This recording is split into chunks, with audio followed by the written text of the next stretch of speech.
Senator Christopher Ekpenyong represents Akwa Ibom North West in the 9th Senate on the plan of the People's Democratic Party (PDP).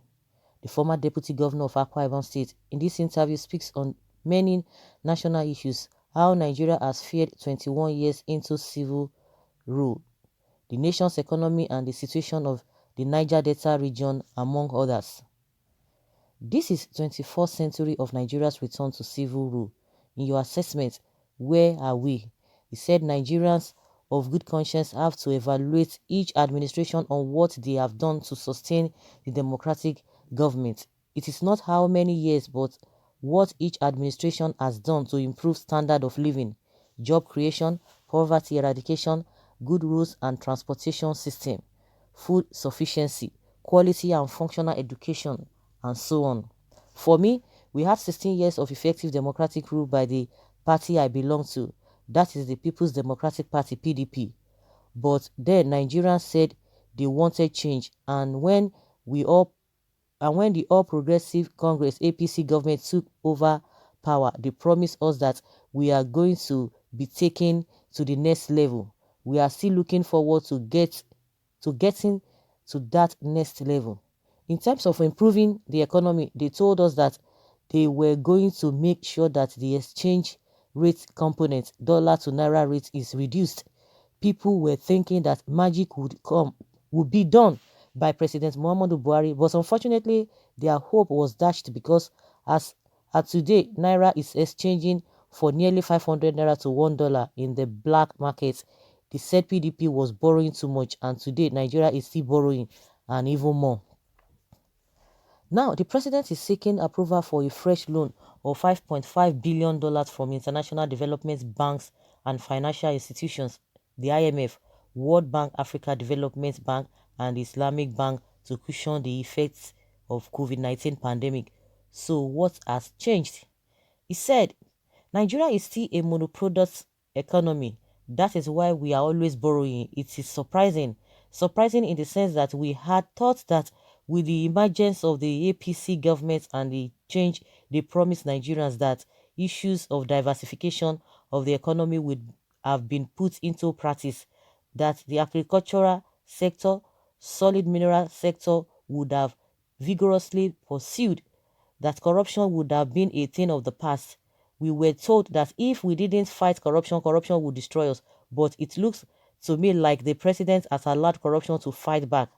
And today we see cases of some individuals when they were in the PDP and served as administrators of either states or government institutions. They were alleged to have misappropriated or mismanaged resources, but when they move to the ruling APC, they become angels. Is that a proper thing? It is a food for thought, and we don't even know how long it will take the AFCC to investigate such individuals. Yes, it is 21 years of democracy. How effective has the practice been? Democracy is defined as government of the people, for the people, and by the people. So let us look at the level of inclusion by this government. Has this government included all sections of the country, or is there derailment of the consideration or nepotism? He said, I believe that Nigeria belongs to all of us, so we must ensure that there is no section that is denied the right of participation in nation building. Obasanjo did well during his administration. Jonathan, my brother, also did well. Obasanjo even gave secretary to the government of the Federation slots to Akwa Ibom State.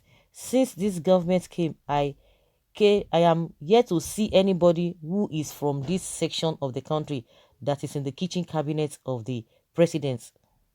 Also, a lot of people thought former President Jonathan didn't know what he was doing on the problem of Boko, and that President Buhari would deal with Boko insurgency the same way he dealt with Matasin when he was a military head of state. But today, Boko has overrun the resources of the nation. All said and done, 21 years of democracy is better than being in 21 years of dictatorship. In democracy, governments, the freedom, a democratic government, the freedom of speech must be properly practiced or allowed. For those of us that believe in the doctrine of pure democracy. The views of the elected and the non-elected should be respected. I am happy that we have reached 21 years of democracy, and we will continue because it is the best form of government. In a democratic process, people change those who run the affairs of the nation based on their philosophy or ideas. So if the ideas of this APC government do not take Nigeria to the next level they promised, Nigerians will look for alternative. That means we will return to the PDP in 2023. What do you think could be done to salvage the country of the to salvage the economy of the country? He said we need the right people to reposition our economy instead of putting square pegs in round holes. Because of political sentiment, we always throw away our best brains like Okenjiwala that could help reposition the economy. And the president must be someone who is focused to be able to chart a direction for the nation. So the president should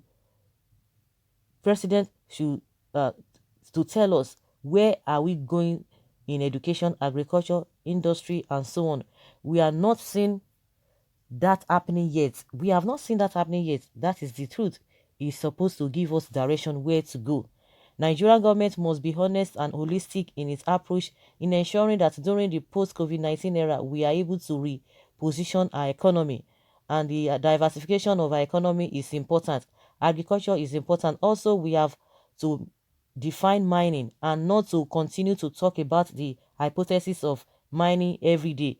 We must, in practice, ensure that mining is conducted and the proceeds brought to the national coffers instead of depending only on crude oil and VAT.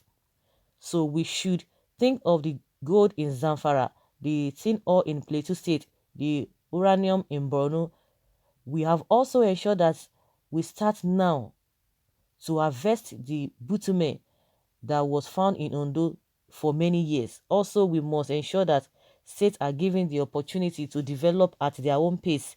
For instance, Akwa Ibom wants to develop its seaport. Why are you not giving it to the authority?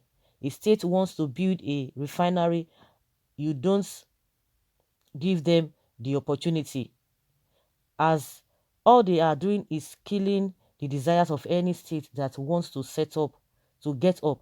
It is wrong. State must be encouraged by the federal government. In America, the federal government intervenes based on quantum of jobs that they are doing. But in our situation, everything is being handled by the center. The center is taking charge of agriculture, health, and that is why we are unable to handle COVID-19 pandemic. If we had allowed the states to develop their healthcare system, ranging from primary healthcare centers, while we are fighting community infrastructures on this COVID-19, people would have gone to their primary health centers to be tested, to be educated. There should be diversification. Apart from diversifying the economy, the federal government should develop power with corresponding resources, allow the state to generate the money and bring part of the money that generated to the center. The center should just manage few things like foreign affairs, the army, and then in managing education, federal government should prescribe the form, how it should look like, the minimum standard that each state should develop educationally. The essence of government is to provide security, food, and opportunities for the citizens. Security is not about matching the army against criminal elements. Security is about knowing how many people you are governing. I thought by now this government led by President Buhari would have conducted a true census. By World Bank projection, we are about 220 million people in 2020. Where are they situated? The demographic entities of Nigeria should be well established to know bona fide Nigeria citizens. From where we should be able, from there we should be able to know how many are educated, what are they doing, how many are farmers, what kind of farming are they doing, what is their income. Then, for those that are unemployed, what do we do to mitigate their sufferings? It would have been very easy for you to give palliatives like what we are doing now due to the COVID-19 pandemic. And how can you, for instance, give palliative like we are doing today to people you don't know and the population you don't have? Hmm. As a prominent leader in the country, in this country, do you agree with the opinion that crude oil, that without crude oil, there will be nothing like Nigeria? He said, I think we should have learned our lessons from what has just happened in this coronavirus pandemic. The more reason our governors should look inward and think something beyond oil. That is why I love Governor Kowa of Delta State, Wike of River State, and former governor of Bayelsa State who just left office, Dixon. They are always thinking of something outside oil. My own governor, Udom Emmanuel, as an investment banker, has never relied on oil. He is always preaching that this oil will dry one day. So he's already thinking ahead, and I love what he's doing. And I am believing that one day God will be so annoyed that he gave us oil to the people here, but we have been subjugated, marginalized in the sharing of the proceeds and in the management of the resources. When God's annoyance comes, there will be no way you can stop God. There is no way you can stop God. The oil resources are gotten from here, but people over there do not suffer from the effects of acid rain. People somewhere that don't suffer from the devastation of the environment are benefiting from it. Look at Ogoniland. They said they were going to clean up Ogoniland since 2015. Has it been done? Has Ogoniland been cleaned? Is there any restoration of our environment? So when this whole area has been completely destroyed as a result of oil drilling, is that when they will now go? So it is a coercion because of oil resources. It is a forced marriage where they say you must remain with me until whenever I say I am tired of you. But I say God will decide things very soon. Recently, the United States repatriated $311 million of Abacha loot to Nigeria, and the federal government listed some road projects the money will be used for. Do you agree with some prominent Nigerians that the money should have been shared among the state? You said they listed road projects, but did they mention Calabar, Itsu Road, Port Harcourt, Ikotekpene, the uncompleted East-West Road? Then they did not. So is the president fair? That is one of those things that we are talking about, and that's the question this man is asking. And I am not also in support that the money should be shared, because Abacha's loot didn't Abacha didn't loot from the process of Kanu. Abacha looted from money from oil sales.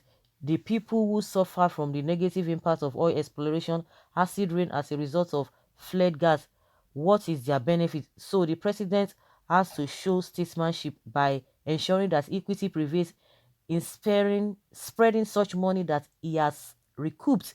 But then, is the Abacha loot the only one that people have looted in this country? When Mr. President came in 2015, he said he was going to fight corruption, that if we don't fight corruption, corruption will destroy Nigeria. But what happened? I think the government should define the rights of everybody, define the rights of the citizen, the rights of the operators of government, and also provide good governance for the people. This is a very, very deep one.